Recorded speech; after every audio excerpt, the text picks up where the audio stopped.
Hello, everyone, and welcome back to the Film Score Podcast. Today, my guest is Tyler Bates. Tyler's big new movie, of course, is John Wick 4, and he also recently did a series for Netflix, co-scored with one of his frequent collaborators, Tim Williams, called Agent Elvis. Tyler and I spend a decent amount of time talking about John Wick, both this latest entry, as well as really his work all across the series, from getting involved in the very, very early days and how that brought his collaborator on all four films, Joel J. Richard, on as well. And now you'll notice that I've already talked about two collaborations that Tyler's done. This features heavily throughout our conversation and is something that I find really quite unique and distinct about Tyler. Obviously, he has done a ton of solo scoring for film and TV, but in the last couple years he's done a lot of collaborations, and it becomes really clear in this conversation that it's something that he not only enjoys, but he also really wants to give as much credit as he can. It's something that I know is very controversial in the scoring world, really the lack of credit, and so it's nice and refreshing to see someone as big as Tyler pushing back and doing something a bit more equitable. Now, of course, you can find out more about Tyler on his website, his social media, although admittedly he doesn't use it very often, and you can do the same for me. And now, of course, if you're enjoying the show, leave a rating, leave a review on whatever your podcast streaming site or streaming app of choice is. And if you're using Spotify, there's now Q&As available. So there's probably some stock question up that you can leave a little feedback through. Now, sit back and I hope you enjoy. Tyler, I'm so glad you could join me today. How have you been? Really good. Just been, let's say my schedule's been insane because I've been touring. I'm out here touring with Jerry Cantrell, and depending on however far the next town is, we shove off after the shows. So, for instance, last night we ended up in, I think, in St. Louis, coming from Milwaukee. So, you don't get into your hotel till 7, 8 in the morning, and I don't sleep on the bus, so it's challenging. But we're having a good time out here, and it's been a good reprieve from nonstop work in my studio for the past year. So it's great. I bet. In one sense, I'm surprised because you hear a lot of people who have been in bands and whatnot for a while kind of get sick of touring. You know, a lot of times they hit a point and they're like, I'm done with this. But it doesn't sound like that's the case for you. Or at least is it, if you were touring, 9 months out of the year, that'd be too much. But having this as a bit of a change of pace works. Absolutely. No, I'm not going to be a road dog. And of course, Jerry Cantrell is an incredible artist, but if we weren't close friends and had we not, worked together producing his new record, I don't think that I would be on tour right now. But he is my brother, and I put the band together for the tour, so it's all people that I really love and who are immensely talented. So to work with them every day and perform continues to challenge me to be better. And obviously, I do this also to keep my guitar chops in shape. How much does your guitar skill in particular, because I know you've been a guitarist for however long, how much has that helped more broadly, like your composing career? Well, everything is kind of washed the hand of another. With Manson, I started working with him actually in 2013 to write the Pale Emperor record. But even shows like Californication were great just to keep me physically on the guitar, just keep that relationship really familiar. Because when you're scoring film and television, our job is to do whatever is required by the picture, just to serve that. And I do remember in the first decade of the 2000s, there were sometimes weeks I did not touch the guitar because it wasn't an ingredient in the score I was working on. And, anyone who is deep into scoring movies knows that you definitely go through a stretch in your life that's at least 10, 20 years where you're working 16-hour days every day. So you're not really ready to pick up your guitar or any other instrument after that 16 hours and start woodshedding. it's like yeah, you need to eat and take a shower once in a while. I noodled on the guitar way back when. You'll see one behind me, but man, at my peak I was okay, and it's been a while since then. So but it's always something both acoustic, classical, electric. I'm always a little bummed out that it's those are instruments that you don't hear too often in film music. I think part of it is because they're so distinct sounds.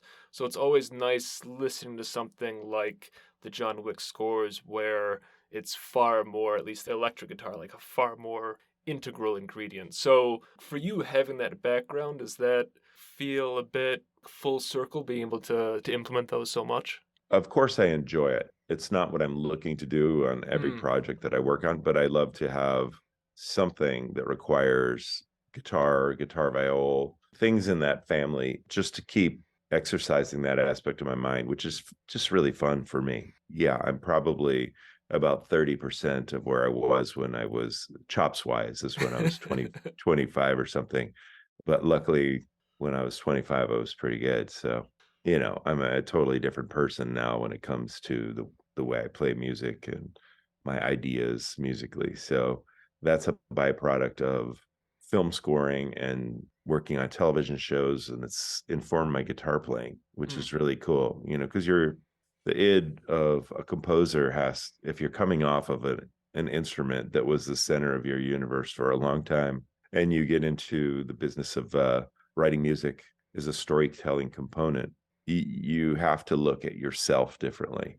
I still have always identified as a guitar player, but before you know it, you're writing for orchestra, you're writing music for other people to play that you may never physically play one bit of it, other than the programming required to write the orchestral parts or program synths or what have you. So it is really cool to have that. Californication was a great bump for me. And, I met Marilyn Manson through that show. And then really right while I was doing that first record, the John Wick people were mm. looking for an original song by Marilyn Manson. And that's how that all started too with John Wick. We had a meeting, and the directors and Keanu and Manson came over to my studio one day to listen to what we were working on, because again, they wanted an original song, and his people pointed them to me. So we listened to the record at full volume, concert volume, and they heard Killing Strangers, and that became the theme song for John Wick in the first film. And that's just led to much more guitar work for me. So things have found me, like The Punisher.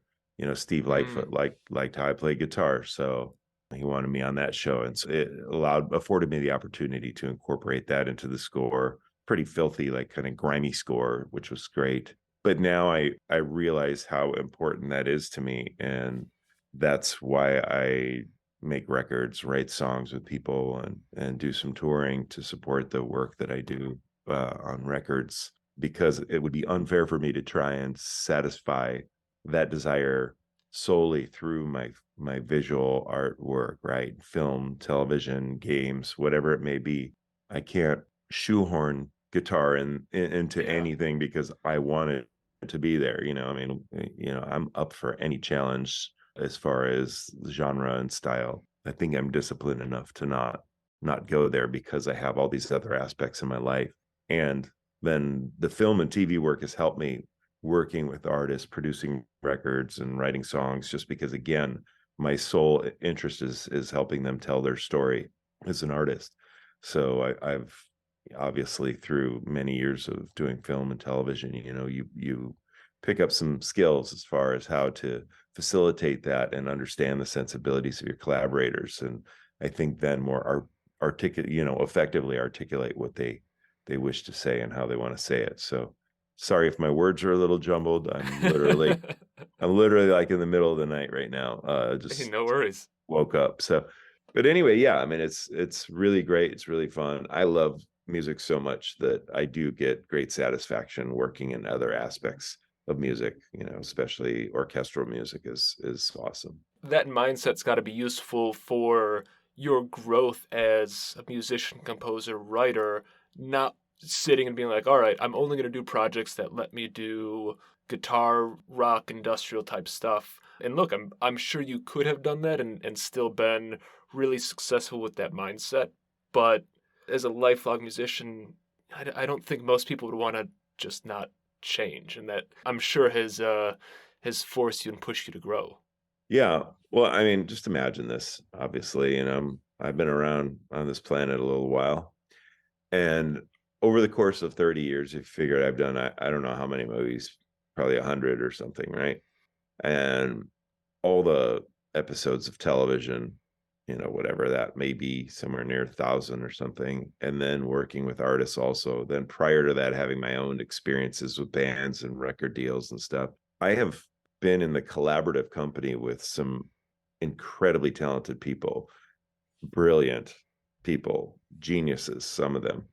And when you work in the company of those people each day, in order to hold your space, hold your value, you have to grow.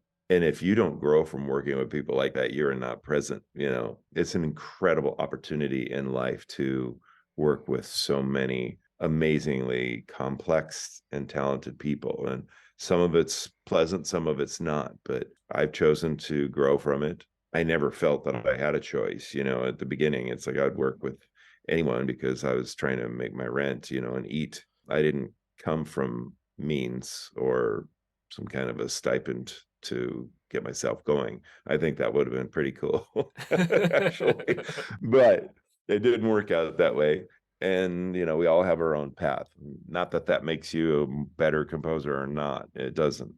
I don't think so. But my thought process early on was really more survival. So I worked probably to the point where I now have PTSD. And other composers, I'm sure, who've been around a long time experience that as well. You're trying to really just lay back, and relax on a vacation with your family. And by day 4, there's something inside you that starts clawing at you, and you want to chill, like you need the break, but your mind starts getting used to such an incredible velocity of work creatively, and even the deadlines that we are frustrated by sometimes, we crave that too. So that's an interesting dichotomy we wind up in, or let's say a paradox that we have to work through in our lives. But again, it's all very exciting because it's a byproduct of a ton of experiences that have been interesting. One of the really interesting things you mentioned there was, especially early on, taking everything that you could, because look, you had to make a living and all that, and then sort of like the consequences that has later on. Do you think that's something that could have been avoided? Looking back, was there a way to think like, oh, maybe there was a little more moderation? Or, I mean, look, I know part of it's the nature of the work, and especially those deadlines and long hours. Is that something that was just kind of unavoidable? I think for me, it was unavoidable because I didn't come up formally into the film scoring business. It began when people asked me at parties and barbecues and stuff if I would score their film. And even though I would tell them that I really did not know much about the craft, each opportunity I got, I worked very hard to get as much knowledge about what the purpose and the point of music is in the process, and how other artists on films work in their craft. So editors taught me a great deal about filmmaking and about their perspective on music and its function in films, and obviously directors and producers. But again, I had done 18 movies before I even met another person who had scored a film. So the only thing that kind of got me through that was that I had spent so much time in my life in the recording studio, just with my bands and songwriting. Kind of going off that aspect of collaboration, something that you'd mentioned earlier, especially being able to work on the songwriting aspect. I think that's something that's really unique about the John Wick films, is that there are a number of original songs or covers in, I think, each one, which you don't often find in movies. So it's given you an opportunity to collaborate with a lot of other artists, working, writing, producing, etc. I was really excited listening to the soundtrack over the weekend and hearing that you'd done a track with In This Moment, who, shoot, I remember, I think I was at Ozfest in like 2007 when their debut album came on, and like they were suddenly this big band. So it was cool hearing that track. So how have you enjoyed, or how has that aspect of scoring collaboration been? Oh, it's been fantastic. It has certainly been a gateway to deepening relationships with different artists that I've grown to really admire and form good, really solid friendships with. Well, obviously, as I mentioned before, John Wick 1, Chad Stahelski and David Leitch wanted a song from Marilyn Manson. So we had that meeting at my studio, and they showed us the sizzle reel to John Wick at that time. And John Wick was a truly independent film. So it's one thing if someone makes a big property that's been a comic book or graphic novel, but this was completely original, low budget. And yes, you have Keanu Reeves, and the two directors are two of the greatest stunt coordinators in the history of film. So that certainly helps, because they'd been shooting second unit stuff for years and years and years. So they definitely understood the visual aspect of putting action on screen. And they're both very interesting guys. So, they have a lot to say, even if it seems that John Wick is simple, you need to really look into it, because what's unsaid is really where the critical information about the depth of that story really lies. So anyway, we went from that, and having virtually no money to work with opened the door for me to bring in lesser known or unknown artists, where we felt we needed a cool song that was very cohesive with the score. So on the first one, I had known Cassandra Nostalgia, and we wrote a song for the first one that was really fun. Then the Manson song was in that movie a couple times, and then when we got to the second movie, I did an end credit song with Jerry Cantrell, and then several songs with Nostalgia for that film, also for some on-camera performance that Chad cajoled me to do when he was filming in Rome for a week. And also in that is my friend Dylan Island, who's a DJ known as La Castlevania. So I brought him into the first John Wick film to do some club music for us, and he formed a very solid relationship with Chad Stahelski, and he became part of the musical fabric of the franchise, which is really wonderful. And third movie, there were no songs except for the end credits song I did with Gavin Rossdale, Bullet Holes. And we wrote that it was just one of several songs. And then we were working on his record. I was producing that record with him, and we were in John Wick 3, and I sent that song to Chad, and Chad's a rocker. Okay, so there you go with the guitar and the drums and the bass. He loves rock music. So I sent him the song, and he's like, damn, that is a great song. And so we ended up bringing that into the end credits. And then in John Wick 4, they expanded the landscape and the whole musical requirement like by double. There's so much score in the movie, and they needed some songs that they were not going to license. So there are two cover songs, Nowhere to Run, which Lola Collette sings, and that song came about pretty organically, but it's an homage, to the Warriors. And then there's a French version of, I'll just call it Paint It Black, even though technically it's not called that. It's too complicated to explain why there is a different version of that familiar tune. So I did that with a French artist named Manon. And then there was a requirement for a couple original songs. Now, the first day that I really began even thinking about John Wick 4, like in a creative sense, was when Chad called me about January of last year and asked if I ever heard the singer. And I'm like, who? And he's like, her name's Maria. She's in this band in this, I'm like, in this moment. And he's like, yeah. I'm like, he says, you know them? I'm like, yeah, I'm actually producing their record right now. So, which is true. So we had written the song I Would Die For You by that point. So I sent it to Chad. Coincidentally, the lyrics, I think, are completely appropriate for John Wick. Everything about the lyrics in that song represent the story of John Wick. So Chad really loved the song, and it was such early days. He heard it and he loved it, and then he just kind of set it aside. And then I ended up recording Nowhere to Run. And then when I sent that to him, and I recorded that from the road, we just ran into a studio on a day off. And that's how Lola became the singer, because she was the opening act for Jerry Cantrell a year ago, and I needed a singer. So I asked her to come in the studio, and she sang the original version live with us in the room with everybody, just drums, everybody. And Chad loved it and put it in the film. And then when it came time to do the final, I was thinking, okay, well, here's maybe where Maria will sing this song. We weren't sure what the song was going to be. I'm like, what do you think? And he's like, dude, I love Nowhere to Run, man. Let's have Lola do it. I had even sent it to Maria, and she said the same thing. She says Lola should sing that song. So as we got closer to the end, I'm like, hey, man, to Chad, I'm like, what about In This Moment? He's like, oh, yeah. And I played him the song again in my studio. And he's like, dude, is there any way we could get that song in this movie? I'm like, yeah, well, we can work it out. So that's how it happened. I love those guys. Chris and Maria are awesome people, and they're making a new record right now, which is really exciting. I'm glad to know that they have a new album coming out. When I was younger and first heard them, I was much more of an elitist metalhead and thought it was like above that kind of music. And 5, 6 years ago, maybe they had the single Roots out. I heard that on the radio and got obsessed with it. And luckily, it's one part of personal growth of realizing that Yeah. there shouldn't be any music that you're above. So I'm looking forward to that. Well, that is certainly something you learn from scoring film and television, because over time you're tasked with addressing Mm, every style, every genre of music.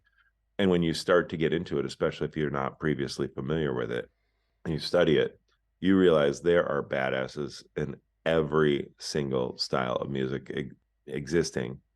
So it's humbling. It becomes fun to really, even as a listener, just to listen, just like imagine if you listen to one song every week that is totally outside the wheelhouse of what you would normally listen to. Just say, okay, I don't even know what this genre of music is about. I'm going to listen to something from of that time or that era, whatever. It's going to expand your mind. And say you are an artist, whether as a composer or a musician or both or whatever, that will inform your choices, and it will continue to add more dimension to your talent. So I think it's really important to put yourself in situations where it's not just passively going through the familiar playlist of your day. I think that's huge from the perspective of somebody that enjoys music as well. Like, look, there are plenty of people who they have their era and their style, and that's all they're going to listen to. But all the time, I recommend to people to pick things you're unfamiliar with. You might hate it, but you might not. And even so, just being in that situation is just going to kind of expand your mind a little bit. Man, there's just so much out there that's really good and really cool, and you're never going to know until you actually throw it on. Yeah, and you'd be surprised, especially when you're kind of imbibing in a genre that's so foreign to your natural taste. Say you're a guitar player or a bassist or drummer or whatever, you're inclined to pick up a lick or two that might Hmm. be something that you can interpret into your own style of expression or playing. So to me, it's kind of foolish to not expand the scope of your mind. It's very easy to do. Just have to reserve that time for yourself, Yeah. and try not to galvanize the idea of who you are in a stylistically fine way. Like your signature is the most important thing to your talent, in my opinion, because that's what determines or defines your uniqueness. That's important. You don't have to be the best at this or that, but if you have a sound, same way you hear 2 bars of an AC/DC song, you know it is. Same with U2, same with many other bands. I think if you can develop that as an artist, you're doing something the right way. It doesn't necessarily mean that you're a shredder, but reality is, and I'm talking about in scoring or Yeah. whatever. I'm just saying that it's definitely an achievement to establish an identifiable signature. So that's more where I'm coming from. I'm very curious and always trying to learn new things about music every week of my life, every day of my life. Do you think it becomes harder to, have a readily identifiable signature in the scoring world when you're moving across genres and styles so much compared to if you're a musician, if you're AC/DC doing like hard rock instead? Well, without a doubt, they create and control the parameters Yeah. and of their choices, right, and their sound entirely. Obviously, depending on whatever the film might be, we're tasked with adapting or sort of imbibing in different styles of music. I think it is a greater challenge to develop and maintain your signature without interfering with what's important in serving the film. That's most important. So you hear it. I mean, you hear Thomas Newman, you know it's Thomas Newman or someone emulating him, Hmm. but you know that sound. It's like you know John Williams. I think that's a pretty amazing thing. And I think that's something that it's kind of spiritual aspect of a person as well. If you have that kind of depth to express your vulnerability within your music, that's a very personal thing. And you're talking about doing that in a very public forum, right? So it depends on the individual, how much they're willing to open up and how much personal depth they have as a human. So, like I said, it depends. But to me, that's really an important idea as an artist for myself is to have that. And I know I have an identifiable sound as a guitarist, whether you like it or not. It's you don't have to like it, but nonetheless, that's been cool. And in movies, I think I've gotten there on some of them, but some of them happen in such a crazy fashion. You kind of feel like your foot's caught in the stirrups and the horse is galloping, and you do your best to hang on to the integrity of your ideas while you're serving those of your director and the producer and all the other people behind them who you don't ever meet. Yeah, you just have to be perceptive and open to that and still see what you can do. We are commissioned artists, we're servants. Every challenge is a riddle that needs to be solved. We can't get caught up in an existential crisis when we're doing this job. We can't have everything be the way we want it to be or exactly what we want it to be. So the key is just to look at it like some kind of an equation or problem that needs to be solved, as opposed to get caught up with the injustice of the process if it doesn't really agree with you. Again, I think for me personally, working with so many different people who've had great success in different facets of artistry has really helped me to grow and stay on top of my game. You mentioned like the music of your formidable years, and you can't escape that. Everybody has Yeah. that. There's something that is galvanized in your teens and early 20s with your relationship to music that rarely happens later in life, because at that time you don't bear usually the type of responsibilities that require you to focus on earning a living, taking care of yourself or taking care of your family. And so you're not listening to music usually in the same way because there may not be time, you're exhausted, whatever it is, unless you're really desire to do that and to continue to grow with your new discoveries. To be able to put those early formidable bands that you love in a place where you still can love them, but also to let other stuff in. And that comes from living your life and having experiences with people, good, bad, relationships, travel, failures altogether. When you start relating to music as you experience those things in life, you continue to expand your desire to grow your palette. You don't just say, oh, that's done, and we have a weird view of life, I think, still in America, where when I was a kid, it's like, okay, when you're 40, now you're on the backside of it all and you're kind of winding down, waiting till you retire. That's a very blue collar mentality, I think, about or an idea of what it used to be like to be living in America. But if you have the fire, you can continue to reinvent yourself and develop aspects of yourself further and apply them to your life. So it's really up to us to maintain our relevance as we grow older. If we really do have the passion and fire, we're going to be possessing a lot of wisdom at that point in our life and a lot that we can really direct or channel into our musical expression.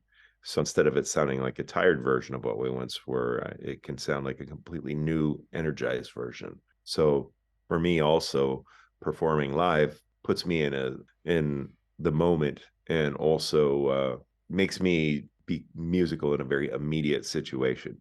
When you're in your studio, you can mess around with an idea for an indefinite period of time, but when you're on stage, you got to nail it. And so your mentality is just complete focus and trying to experience joy in that process. And hopefully through that, it's transcended to the audience and they feel great. Working with my friends on this tour has been amazing. And it is very much a spiritual endeavor. Obviously, I need to be back in my studio to keep the lights on, but but this is for my soul. And this is also, it's an investment in all the friendships of the people in the band that I have. These are all people I love dearly who are immensely talented.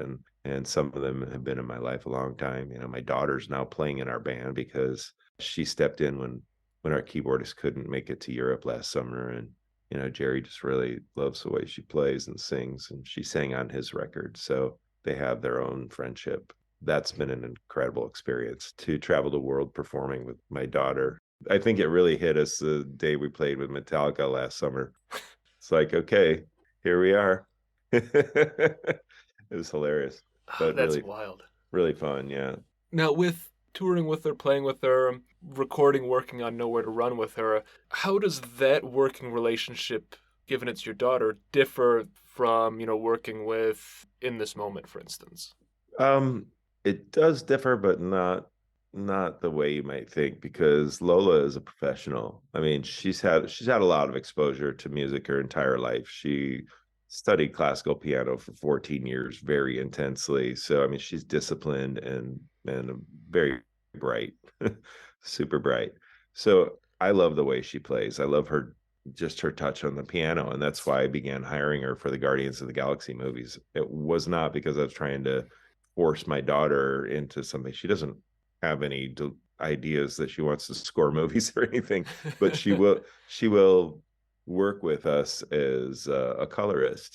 So if we need like a Mm. vocal mosaic or some kind of atmospheric thing or some piano work, or I mean, she plays every instrument. So I mean, I could just send her Pro Tools session. She can do it on her own time because we're usually so busy. The turnaround is next to impossible. So when we're at that point and there's so much to do, I have a group of very talented colorists. I call them. They're all pretty much composers in their own right anyway, if not really active composers who are gracious enough to share their talents with me. But yeah, so she's good at compartmentalizing. She's professional. She's very good. I mean, we don't have to do too many takes of anything to get it, which is really cool. I must come from the classical discipline Hmm. because while I started out playing, in school, like concert band and jazz band and marching band and stuff, I'm a guitarist. So we have a tendency to not have that immediate success requirement on our instrument the same way a classically trained instrumentalist does. Over the years, because of performing and some of the intense challenges of film scoring, it has forced me to be able to execute my ideas more articulately and with more efficiency as the years have gone on. So I've had a lot of first takes on records, which is pretty cool. That is cool. I do want to switch gears a little bit and go back to something that you said a little earlier on, talking about when you first got involved in John Wick, how it was a low budget film, especially compared to where it's at now. And one thing that I hear and talk about with a lot of composers is about how budgets affect them, especially over the last couple decades. It seems like the music budgets for scoring keeps getting squeezed and squeezed. Oh, yes. Over these four films, each one is more successful than the last. Each one gets a bigger overall budget than the last. How has that side of things affected your approach and what you've been able to do in the score? First off, the way the whole thing began was that day I told you that we played the music for them. I watched the sizzle reel and they were talking to me about what they really wanted to make. I don't think they were necessarily thinking this was the onset of a franchise, but it was Yeah. something that Keanu and Dave and Chad, who shared a long history together, wanted to do.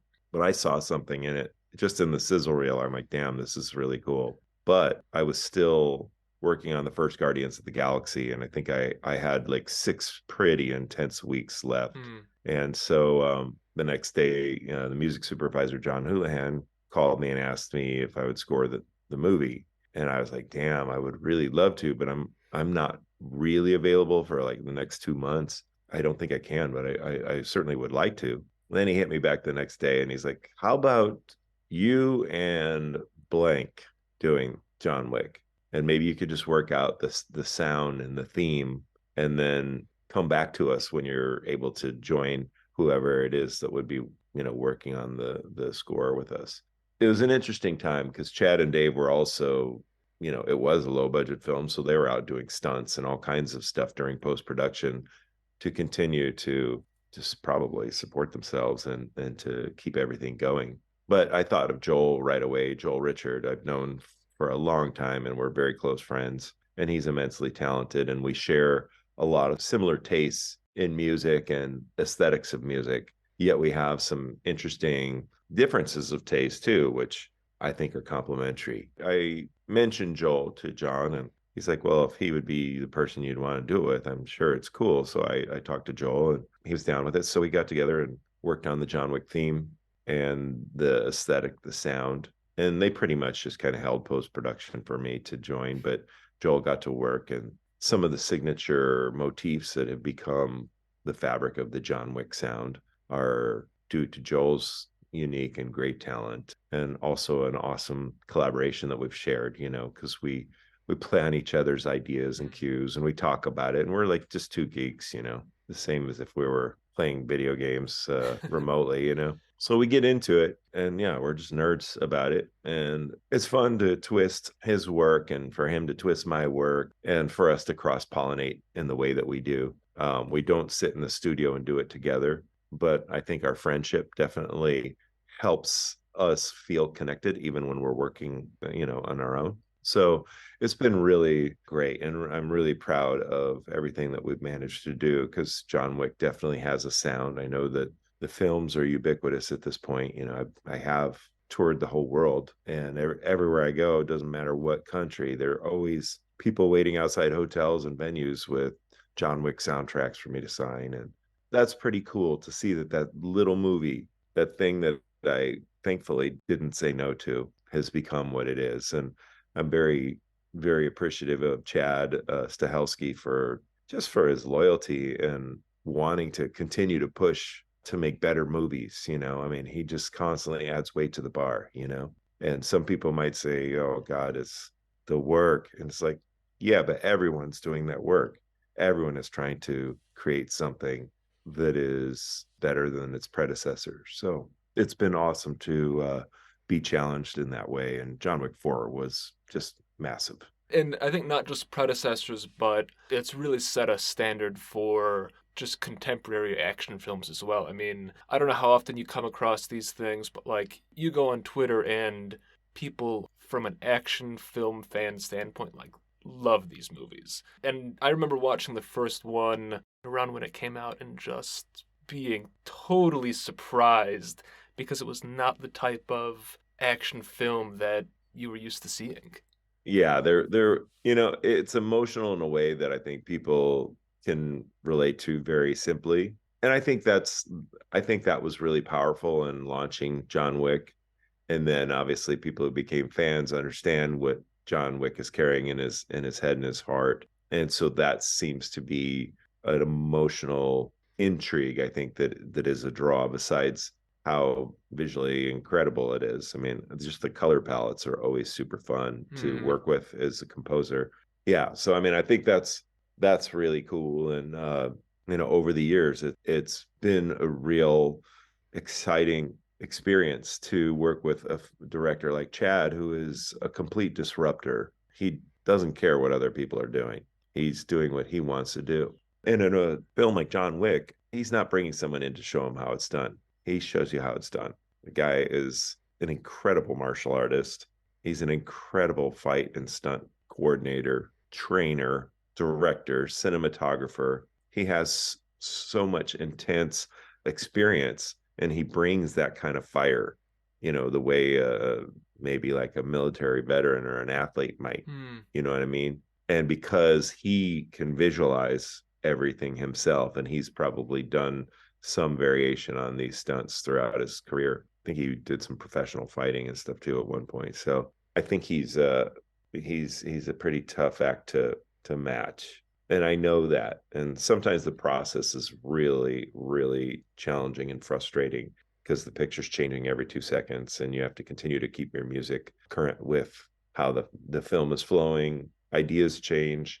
But at the end of the day, I know that his objective is to make the greatest movie he can make. And that's another skill set that, a composer needs to develop. And that's patience and tenacity. And and just to understand that, don't take this personally. Again, you can't get into all the existentialism that people seem to be focused on in life right now. It's about getting in and doing the work, just not taking it personally, just knowing, hey, this guy's trying to get to the moon. I want to help him, and I'm going to do whatever I can. And that's why he brought me here, because he knows I never say die. Like, I never say die.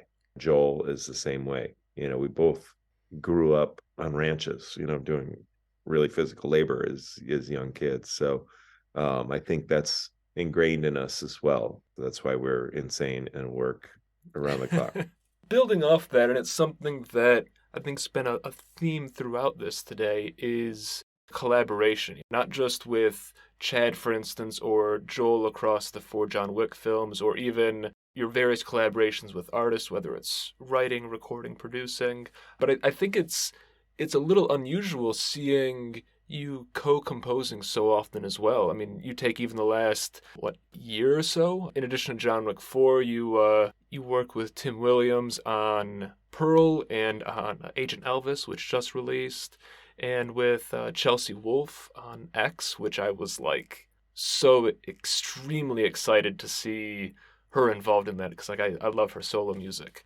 But for you, does that seem more uncommon to have that amount of musical collaboration in this world? Well, what it does, especially after having been at it for quite some time, is it continues to force me to grow as an artist, working with incredibly talented people. Mm. Tim Williams is he's like a brother to me. He's a wonderful guy, incredibly talented. He's been orchestrating scores for me since, I don't know, almost 20 years, conducting, and we've played on each other's stuff, and he's a friend, so, and he's immensely talented. So not only do I desire to be in the bunker with my friend, having fun, developing ideas and riffing off of each other, but if I can, I want to lift everybody up around me. If I can help facilitate an experience for somebody that is talented and worthy, like Chelsea Wolfe,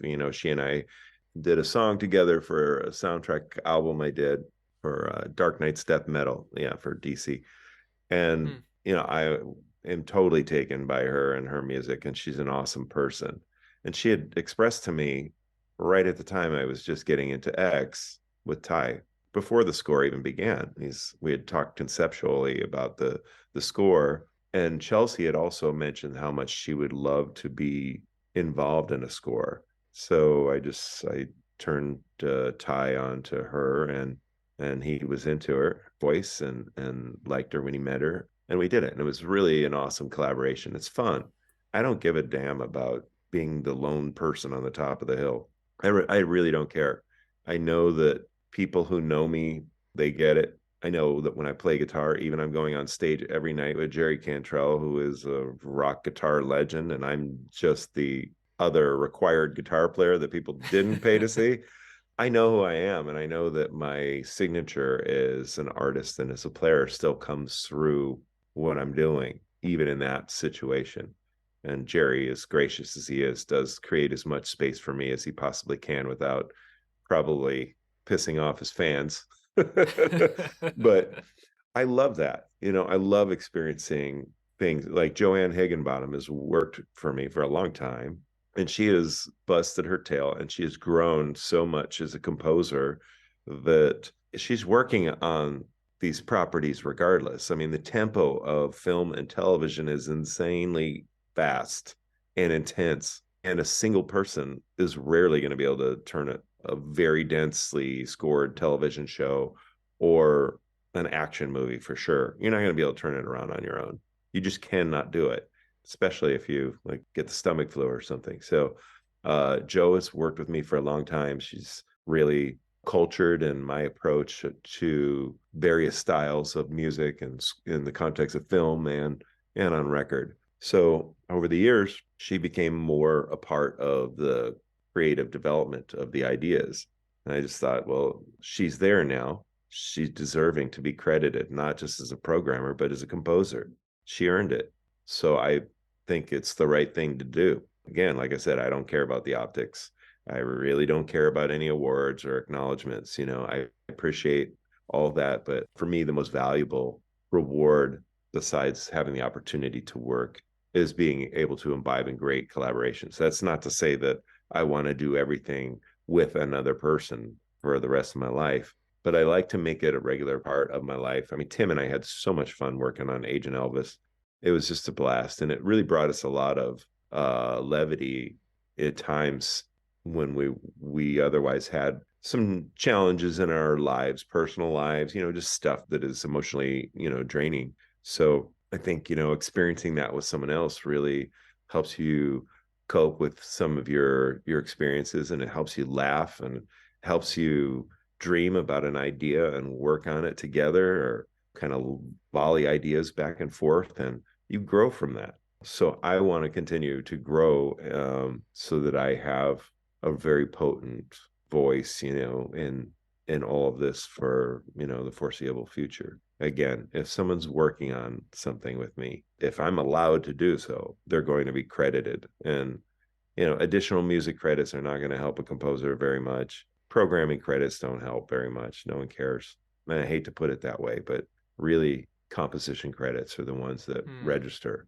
I would like to leave the people in my life in a better space than when they met me. If at some point we move in our own separate directions, I want everybody to feel great. So yeah, there are others who've mentored me, not in film scoring or in the film business, but otherwhere in my life, and they've helped me considerably. And so, it's impacted my mentality. I love that. I mean, it's so refreshing because I think so often the job is really monolithic and you have this lone genius myth. And so it's nice hearing someone be like, "Hell no, I'll collaborate. I'll give as much credit as I'm able to." It's great, and I think that tide is slowly turning more broadly, but it's nice hearing that from someone in your position. Well, it's a reality. It's just a matter of whether or not you want to pull the curtain back or not. Okay. Yeah. And I'm not saying everything is that way. I do some things totally myself, and that's fine. But again, if there's an opportunity to work in that capacity with somebody where I think it would benefit the project overall, that's my obligation to the director or the showrunner. I need to give you the best product. I need to give you the best experience, the best service, all of it. That's what I'm looking to do. And if it's a project where the turnover is extremely quick, I would like to keep the quality as high as possible, so that, again, the people who brought me on board are satisfied and really excited about what we're doing. I'm going to do whatever it takes to deliver that. Delivering an experience is very important to me as well. And fun things happen when you think like that, and you're not just myopic in your view, but that's why, like on Deadpool 2, when Dave Leach walked into the choir session, he'd never been into a choir session. And he asked me, like, he was awed by it, but he's like, "What are they singing?" I said, "It's just some faux Latin stuff that I wrote just to kind of give us a rhythmical cadence and some consonant and vowel sounds where I think it's going to benefit the scene." I said, "However, we're going to take a break in like 10 minutes. So if you're inspired and you want to work on some lyrics, just pay attention to the cadence of what they're singing, and we'll go in there and work it out with them." And that's where that whole "Oh Holy Shitballs" track came together. And so we worked it out with the choir and adjusted the lyrics just to make it all work. And it was an incredibly funny moment, and really just a great experience for everybody. It really pulled everybody into a moment in their life. And I heard from singers in that particular choir for quite a while after that was their most fun session ever. And then Dave had that experience, and that's, I think it's the first complete score album without songs. It got the parental advisory tag on it. So that's an achievement right there, especially if you know me.